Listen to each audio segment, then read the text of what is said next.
менің өзім жеке ойым, да, референдум сынақ шығаратын мәселе.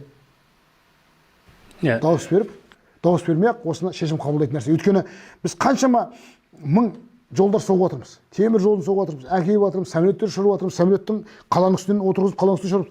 Олардың бәріне онда референдум жасайық. Мына жерге аэропорт соқпай ақ, өйткені үстімізден самолет ұшады деп.